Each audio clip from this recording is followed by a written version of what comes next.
What's up, everyone? It's your host, Chris Rosvoglu, and welcome to another edition of the Straight Up Saints podcast presented by Brewcrew Media and Level Water. Level Water is a New Orleans-based alkaline water that goes through 11 stages of purification and is infused with bioavailable minerals to deliver superior taste and hydrations. Try Level Water today by visiting levelwaterco.com/BKM and use our latest code BKM6PK for a free 6-pack of Level Water. All you have to do is pay shipping or select free local pickup. Once again, that's levelwaterco.com. Now, we have an exciting episode now. I know training camp isn't here yet, and people are obviously waiting for that to come, but there's a lot to talk about. I mean, we have Cam Jordan's comments about year 11, which I'll discuss in a little bit. We have Michael Thomas and what to expect from him, and also the question that everyone's been tweeting, and it's why isn't he working out with Jameis Winston? Well, I'll give my theories on that in a little bit. Whether or not they're right or wrong, we'll figure out, and only time will tell, but there's stuff to talk about there. And also I want to talk about Pro Football Focus's top 50 because there were a couple of Saints players on there and a couple of notable omissions, but obviously a really fun week. I know New Orleans fans are talking about Damian Lillard, what happens with him. I'm not going to give my take on that, but I know that's something that you guys are excited about, and we just finished a really exciting day of the Euro Cup, so really fun stuff in the sports world. But let's keep it Saints, and let's talk about a topic that has actually been one of the most fun things to pay attention to on social media today, and that topic was presented by Brian Bienemy, who obviously puts up some funny stuff for Saints Twitter, and it was who's your least favorite or maybe most hated was maybe the phrase in the Sean Payton era. So who's your least favorite Saints player? And I've seen a lot of people talk about it and give their thoughts, and some people have said, well, I'm going to go with Jared Cook because of the fumble against the Buccaneers. I saw other people say maybe go Jimmy Graham, and I was looking at it, and I was kind of like, are you kidding me with that? Like, I never thought that Jimmy Graham or Jared Cook should be at the top of the list. I actually think there are two candidates that should be at the top of that list if you were to make one and you felt so inclined to make one. And those two candidates for me, it's pretty simple. Those candidates are Brandon Browner and Junior Gillette. And you can pick whichever one you want, honestly. It's all, subjective based, but I think those two guys have to be at the very top of the list. And it's almost like in The Office where Michael Scott's talking to Toby and he said, out of all the idiots in the idiot village, you stand above. Those two, for me, stand above the rest of these bad players or guys that didn't live up to their contract or players who just weren't good at all, like Stanley Jean-Baptiste. I think Brandon Browner and Junior Gillette are in their own class. Now, let's kind of vote on which one's going to be the worst one in my little bracket here for least favorite Sean Payton player. And let's look at them. When you have Brandon Browner, there's a lot of moving parts. There's the fact that he didn't play well. There's the fact that he came over from Seattle and New England winning multiple championships, and there was some type of playoff/championship pedigree you expect out of that type of player, and the Saints certainly didn't get it. There's the fact that he got into arguments with his teammates. The man literally wanted to square up with Dennis Allen at some point. These are all factors when I'm looking at it. And then there's the fourth one, how it ended. Didn't play well, never lived up to the contract, and the man is doing time for attempted murder. So I think I have to throw that in there. Whether or not you like it or not, those are the facts. And now you look at the other side, Junior Gillette, and what goes on with Junior. In terms of production, he was actually a good Saints player at first, and that's why he got a big contract, and that's why he kind of was the Robin to Cam Jordan's Batman. And Saints fans legitimately, as a football player, like Junior Gillette. But then we know what happened, obviously, with the whole belt incident, and that went viral, and he was on his way out, and then he talked bad about the Saints, and then had a couple of Achilles injuries, and now he's claiming that he's been blackballed by the NFL. If my hands were tied, and I'd have to pick one, I really think I would go with Junior Gillette. And I don't know. I think if my hands are tied, that's who I'd go with, just because of the way he's talked bad about the Saints after he exited. And remember, it's not the team's fault for cutting a guy who was shown on camera doing things that he should not do. On the other hand, man, at least Junior Gillette had some good seasons. Brandon Browner was just god freaking awful for the Saints the entire time he was there. So I think those are the two guys for me. I know I probably shouldn't even be going into this topic, but I thought it was just too funny to ignore. And obviously with the offseason, you got to look for content. I think this is a funny topic. So I'm curious what you guys think about this. If you guys have any type of guys that you want to talk about, by all means, just tweet at me, let me know, and I'll get to, and I'll talk about those guys and whether or not they deserve to be in the mentions for the worst player or least favorite player in the Sean Payton Saints era. But there's a lot to talk about there. But let's switch gears. I want to talk about something that people have really been asking me on Twitter and asking everyone, because it's an interesting talking point in the fact that when the Saints workout videos go viral, and obviously Jameis Winston's at the forefront, and rightfully so, because this is the guy who could replace Drew Brees in New Orleans. So you want to talk about a guy like that. That's the guy who is going to be the topic of conversation. When you watch the videos, you will see Deontay Harris. You will see Traquan Smith. You will see Juwan Johnson. You will see Marquez Callaway. You will see Tony Jones. You will see Nick Vannett. You will see Adam Troutman. Who you will not see is Michael Thomas. And a lot of people have asked me, well, do you think Michael Thomas doesn't like Jameis Winston? Do you think this is Michael Thomas's way of saying Jameis Winston's not his guy? I've been asked that. I've been asked, do I think Michael Thomas isn't healthy? There's a lot of questions that people have tweeted at me, whether it's on public, whether people are in my DMs asking me my thoughts as if I actually know, although I do not. But I think there are theories as to why we haven't seen Michael Thomas in these videos. And I don't think it's a big deal at all that he's not in these videos. It really doesn't matter for the grand scheme of things and how Mike plays in 2021. I don't think it matters. And I'll give my thoughts on that in just a second. But number one for me, and this is why I don't think Michael Thomas has been in any of these videos, I think for starters, I think Mike's still working diligently on getting back to 100%. His ankle injury was not a normal ankle injury. He had a torn deltoid. He needed surgery. It clearly was something that was not going to just heal with just rest. You needed to actually get a procedure on that to make sure you can get it corrected 100%. And in order to do that, and for Mike to be the player that Mike is, where it's violent cuts and just being so physical and being able to plant your foot on the ground and drive off that, Mike needs to be 100%. And Mike cannot do that without proper rehab. And I know he got surgery, I believe, sometime in January, and now we're all the way in June. But I don't think 5 months for a really severe ankle injury means you're going to be at 100%. I think he needs extra time. And perhaps he's using this extra time to make sure that when training camp comes around in late July, he's 100%. Or when preseason comes around in August, he's 100%. Or dare I move it one more month back and say when the regular season comes around in September, he's 100%. It's all about playing the waiting game and making sure you can be 100% when the team needs you most. And that's why I don't think it really matters if Mike is in these training videos or participating in these workouts with Jameis Winston. Reason number two, maybe Mike doesn't want to pick favorites. Now, I don't think this is the reason, but it is a theory. And I don't think it's the worst theory in the world. If you're Michael Thomas, I don't think there is anything that comes out of this. If you pick a favorite, quote unquote, nothing good comes out of this. You're going to have media talking their BS where, oh, here we go. The Saints, do we have a quarterback controversy? Mike's picking this guy. Someone's picking this guy. You're going to deal with that. And then on the flip side for Mike, there's nothing he wins out of this. It's June. I mean, I know it's late June, but it's still June.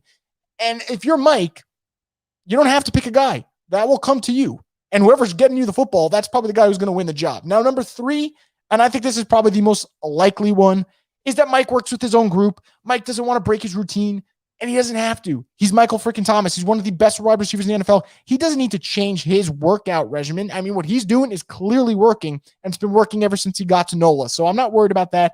But those are three theories. I think it's really a mixture of he works out with his own group, and he's still making sure that his ankle's at 100% because remember, it wasn't just a sprained ankle. You're talking about torn ligaments. You're talking about legitimate damage to that ankle where you need to get that fixed. So Mike's going to take his time. He's doing the right thing, in my opinion, and we'll see what goes from there. But what does it mean for his 2021 season? Because I've seen a lot of people say, well, is Mike going to fall off?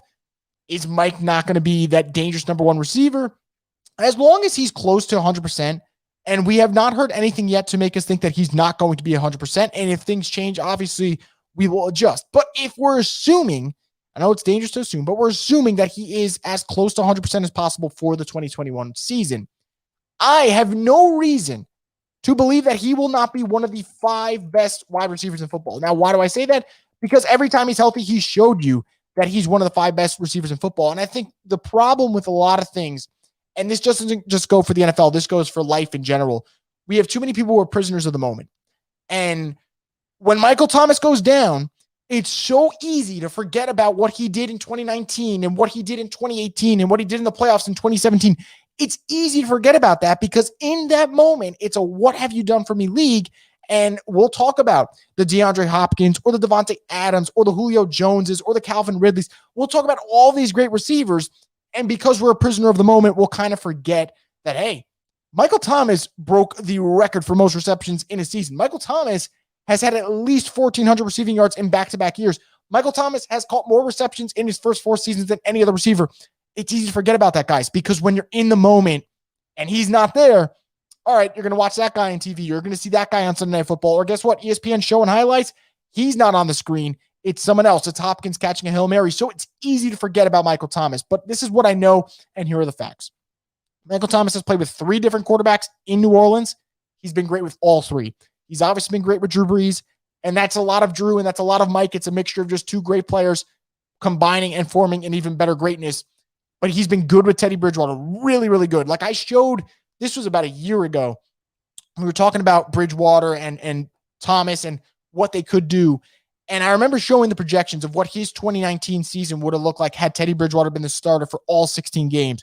Michael Thomas still would have had extremely good numbers. His best game actually was the 180-yard plus game with the Buccaneers, and that was with Teddy Bridgewater as a quarterback. So Mike has shown that doesn't matter. And to kind of one-up that statement and that narrative that Mike will get open and Mike will make plays regardless of whose quarterback is in New Orleans, he had 200-yard receiving games this past season, albeit he was hurt and barely on the field.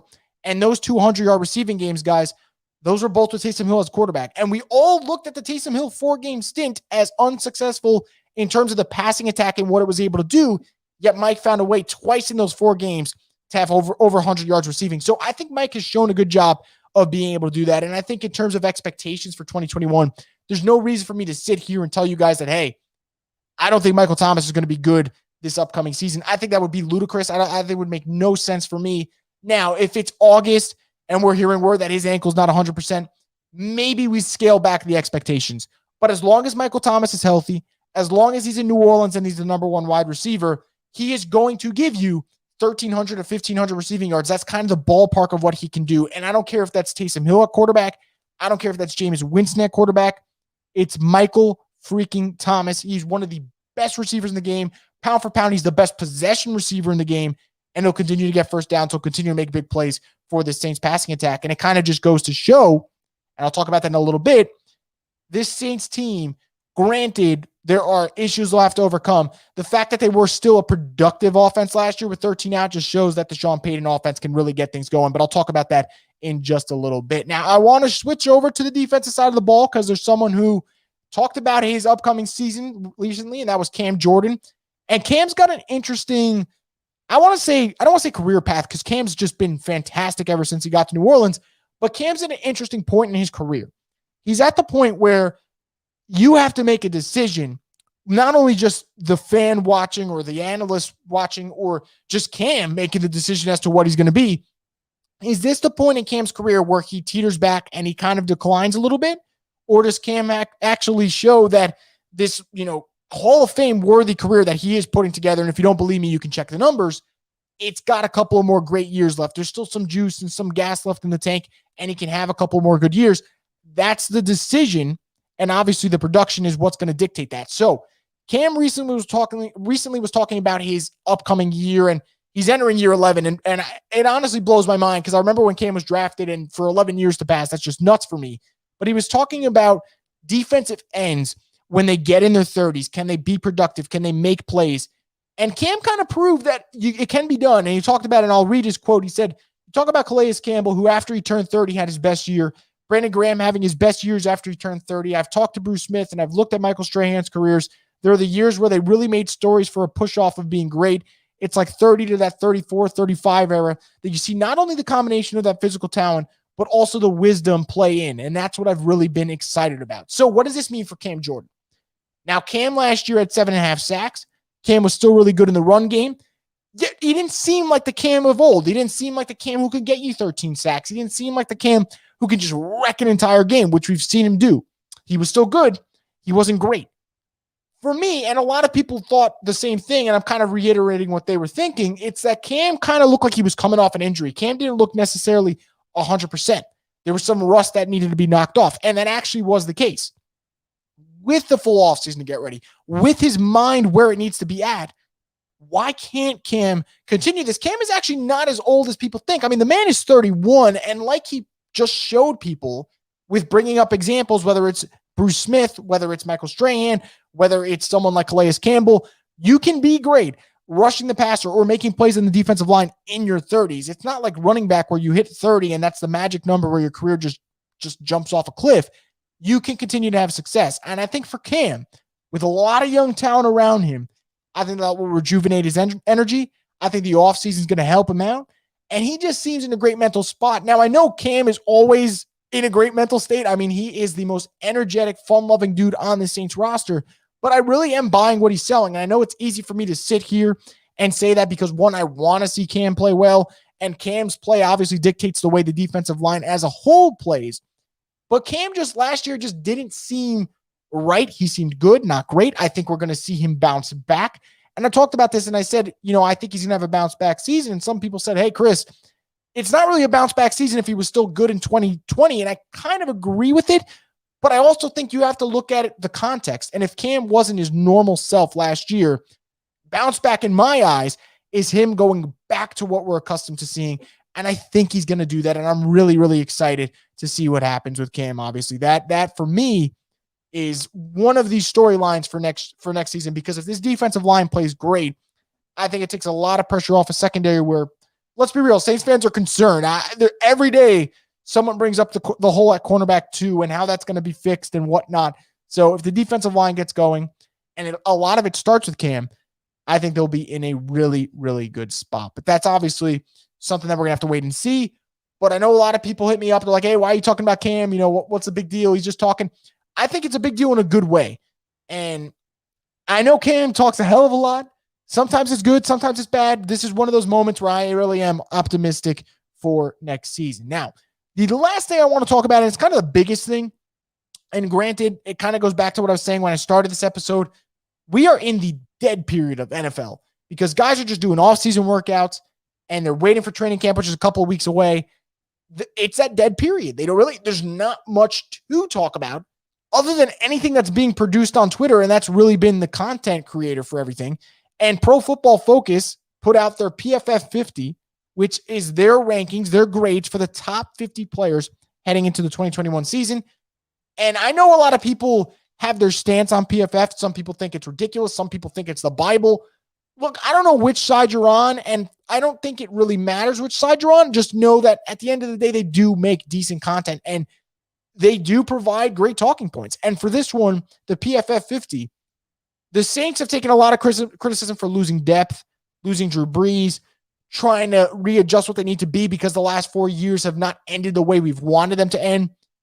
But the PFF 50 shows something that a lot of podcasters, including myself, have been saying. There's still a lot of top-tier talent on this Saints roster because the Saints actually had 10% of the PFF 50. They had 5 players in there, which is a really good number in my opinion. You had Ryan Ramczyk, you had Alvin Kamara, you had Michael Thomas, you had Teron Armstead, and Marcus Williams. Now, I'm going to address each one, some longer than the others because some I was a little baffled by. But before I do that, notable omissions real quick. No Marshawn Lattimore and no Demario Davis.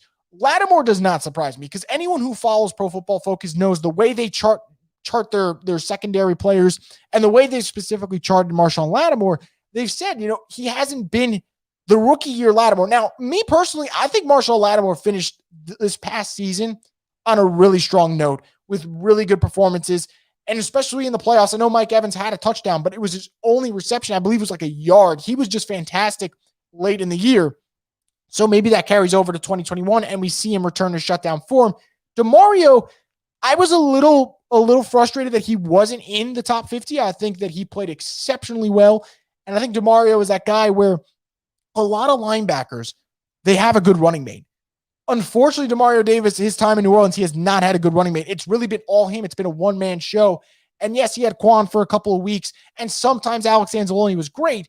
But man, 80% of the time, I'd say, it was really DeMario by himself making the magic happen. And for him not to be in the top 50, I thought that was a little questionable. I wasn't sure about that.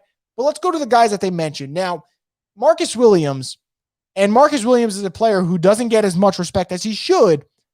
He was ranked in the top 50. That made me really happy. Now, he was ranked towards the bottom. He was ranked 48. But for Marcus Williams to get the attention and respect he deserves as one of the 50 best players in the NFL, I think that's great. That is another good bargaining chip and another reason why this man should get paid. And he's still on the franchise tag, and we'll see what happens. Every day I'm waiting for news to break so I can have an emergency podcast and say, hey, Saints extended Marcus Williams, or hey, the Saints extended Ryan Ramczyk. Neither one's happened yet, and I will continue to wait. And I know, knowing the Saints, they're going to do it at an inconvenient time, but it is what it is, and there's nothing I can do to change that. But for Marcus Williams to be ranked there after the season he had, where he showed whether he's in a single high safety or he's in a cover two, he's been able to be one of the more dynamic safeties. And he started the 2020 season really slow. And there was a moment in that Panthers game where he gave up a long touchdown to DJ Moore because he broke off and kind of committed to a route to the outside that was already covered, and he left the middle of the field open. And I thought at that moment that Marcus Williams was heading down a road that I don't know if he'd be able to revert to his old form. And man, he played really well down the stretch, extremely well. And I think Marcus has really shown that he's one of the 7 best safeties in the NFL. I know I'm using a weird number there saying 7, but I'm playing it safe. But he really is one of the best. And we have a lot of great safeties in this league, and Marcus is one of them. So the Saints are fortunate to have him. Number 44 was Michael Thomas. And that was the one that really pissed people off. And people said, well, how can you put Mike 44? That's unfair. Look, I just defended Mike about 20 minutes ago and went into a whole rant and spiel as to why I think he's going to have a great season in 2021. However, I'm okay with them putting him at 44, just off the fact that he did miss most of the 2020 season. And a lot of times when you're ranking players, it goes back to what I said before. It's what have you done for me lately? People aren't going to bring up 2019 when 2020 passed. They're going to bring up 2020. And that's why Mike is unfortunately a victim of that. But I think Mike's going to bounce back. I think he'll be much higher on next year's list if there is one. But 44 is still a respectable number for a guy who missed more than half the season. Right under him at 43, Teron Armstead. And I don't know what there is that can be said about Teron Armstead that hasn't been already, because he has just been such a consistent vet who has shown time and time again, whether it is him, being a great speedster at the offensive tackle position, whether it's him playing through injuries, whether it's him being a good leader, whether it's him constantly giving support for his teammates. He does it all, whether it's off the field, on the field, helping out the community. Teron Armstead is that dude. He's been one of the best Saints players that I've had the privilege of watching for the last decade, and he deserves it. He's 43. Maybe an argument could be made that he could be higher, but that's up to you. Now, I'm going to skip Alvin Kamara's ranking because I'm going to go to Ryan Ramczyk at 28, who was the highest graded Saints player on this list. Well-deserved. In my opinion, the best right tackle in football, probably your opinion as well. And the reason I'm skipping that and going to Ryan Ramczyk is because I wanted to save this one for last. Alvin Kamara ranked 39. And all right, at one hand, I'm happy he's on this list. He got the respect he deserves, and I mean, not as much respect, but he got some respect here. But can you sit here and tell me that there are 38 players in the National Football League better than Alvin Kamara? And we could sit here and we could wait and we could put together a list, but you guys be on here for about an hour and I'd be on here for an hour, and there'd just be dead silence of us sitting here waiting for 38 names, 38 players who rank above Alvin Kamara. I think that's a little bit ridiculous. And what kind of baffles me, it's honestly, it goes back to the Mike thing. What did I just say? We're always a prisoner of the moment. What have you done for me lately? Alvin Kamara is coming off one of the best seasons we've seen for running back. I mean, the man had 6 touchdowns in one game. 6 touchdowns in one game. There are guys who don't get 6 touchdowns in a season. He had 6 touchdowns in one game. There's a player who's ranked above him on this list who is an offensive skill player who did not have 6 touchdowns this past season. That was Julio Jones. And he was ranked higher than him. And there were 4 guys for me that were ranked higher than Alvin Kamara who, on the offensive side of the ball, because I think comparing offense and defense would be stupid, that ranked higher than him, and I just don't understand it. And those 4 players are A.J. Brown, Nick Chubb, Julio Jones, and Allen Robinson. Those guys were all ranked higher than Alvin Kamara. That's questionable to say the least. I was baffled by it. I don't understand how Alvin could put up the numbers he put up and be ranked 39. But, hey, it is what it is. And if I'm a player, and I don't know how every guy's wired. I know some guys are wired in the way that they will use this as bulletin board material, but why not? I mean, there's a lot of thought that goes into these type of lists. And I'm not going to disrespect that list because who says that I can make a better list? We don't know if I can. So kudos to them making a list.